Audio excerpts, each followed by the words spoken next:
Now sit back, relax, and I hope you enjoy. Much love to all.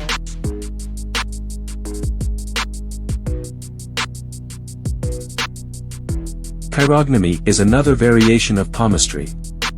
Palmistry is effectively the generic term for any study of the hand.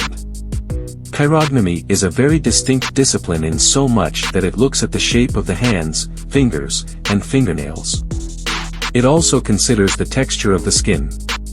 Many palmists usually use cheirognomy to gain extra insight into an individual when doing a reading.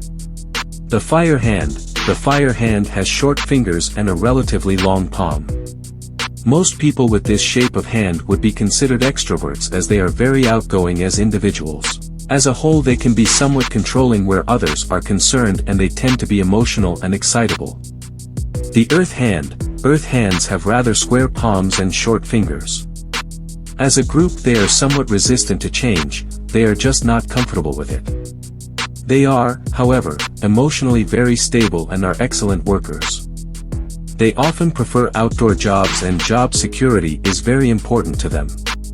The air hand, people with air hands have square palms and long fingers. They are nearly always very good communicators and are good at anything that involves speaking or writing. They tend to be very cheerful and friendly, particularly in the workplace. They are easily bored, however, and need constant stimulation to perform at their best. The water hand, this type of hand has a rectangular palm with long fingers. This hand is often found amongst artistic people, especially musicians. They also do well in any beauty or fashion-related industry. They are very emotional as a whole.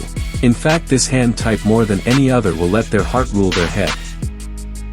The index finger, people with a long index finger are very confident and sure of their own ability. They like to be in charge and will always be chasing promotion within their chosen field. As a whole, they do well at whatever they're doing and can certainly be relied upon to cope with a crisis. The reverse tends to be true for those with short index fingers. They are not so outgoing and tend to be shy and full of self-doubt. The middle finger, people with short middle fingers are very often careless and tend to be somewhat lazy. Those with long middle fingers tend to take life seriously and will work hard as they are very keen to get ahead. Most people are actually somewhere in the middle, as the finger is middle-sized rather than long or short. The ring finger, people with long ring fingers are usually very creative and will do well in any artistic or fashion-related field. Short ring fingers are extremely rare.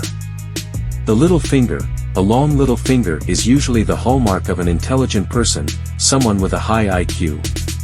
They are good communicators and do well in any related field. They also tend to have a very strong libido. Those with a short little finger are usually emotionally immature.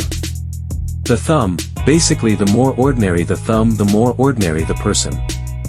The top of the thumb indicates willpower and the bottom logic.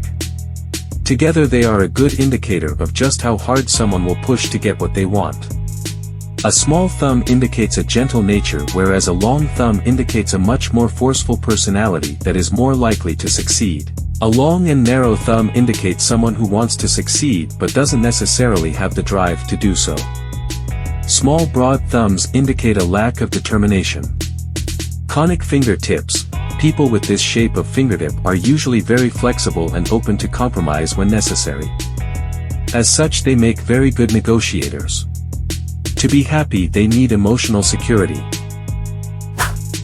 Thank you for watching. I hope to see you again soon. Till the next time, much love.